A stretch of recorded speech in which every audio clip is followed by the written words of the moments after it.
Bonjour à tous et bienvenue. Aujourd'hui, on va décortiquer ensemble, à l'aide de schémas, le processus officiel qui façonne nos villes et nos quartiers.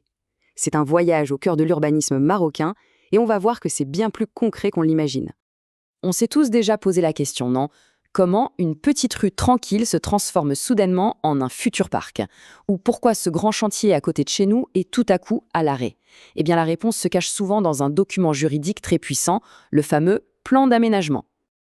Allez, on va suivre ensemble ce parcours en 5 grandes étapes. On va voir comment un plan passe d'une simple idée sur le papier à une réalité qui change notre quotidien. Alors, comment tout ça démarre? Eh bien, à l'origine de tout, il y a un seul acte administratif. C'est le point de départ, le document qui lance toute la machine. Et ce document, c'est l'arrêté de mise à l'étude. C'est l'article 21 qui le prévoit.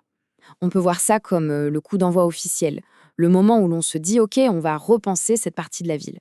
Ce schéma nous montre bien les deux temps de cette phase initiale. D'abord, le conseil communal en discute. Est-ce qu'on en a vraiment besoin? Puis, si la réponse est oui, le président signe et publie l'arrêté. C'est une première étape démocratique qui est fondamentale. Et attention, le temps est compté. Cette phase d'étude dure 6 mois. Elle peut être renouvelée une seule fois, pour 6 mois de plus. Mais c'est tout. On ne peut pas laisser traîner les choses.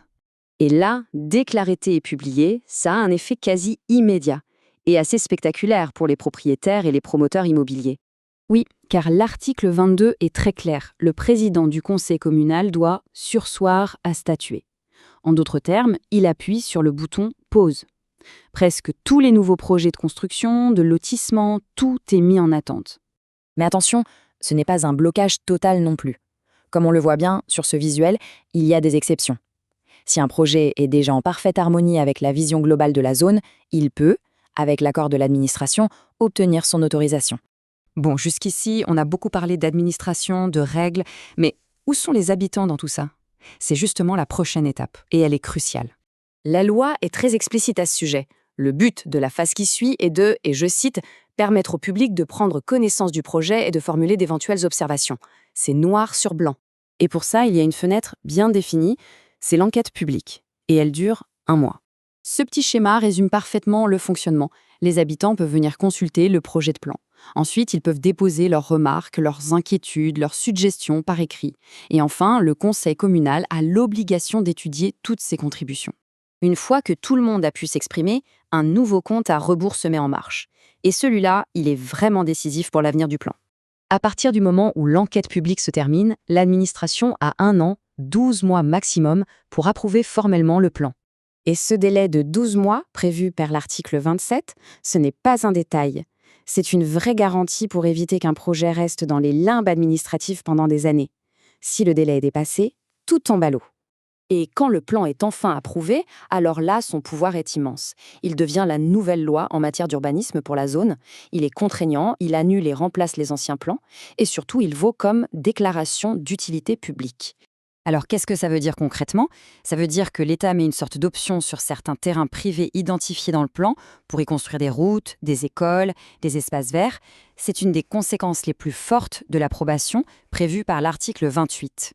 Mais attention, même cette déclaration d'utilité publique si puissante n'est pas éternelle. Elle a une date d'expiration. Comme le montre très bien cette frise chronologique, l'article 28 est très clair. Les effets de la déclaration d'utilité publique cessent au bout de 10 ans, jour pour jour après la publication du plan. C'est une protection essentielle. Si au bout de 10 ans, le projet public ne s'est pas fait, le propriétaire récupère la pleine jouissance de son terrain. Et on ne peut pas relancer une déclaration pour la même chose avant encore 10 ans.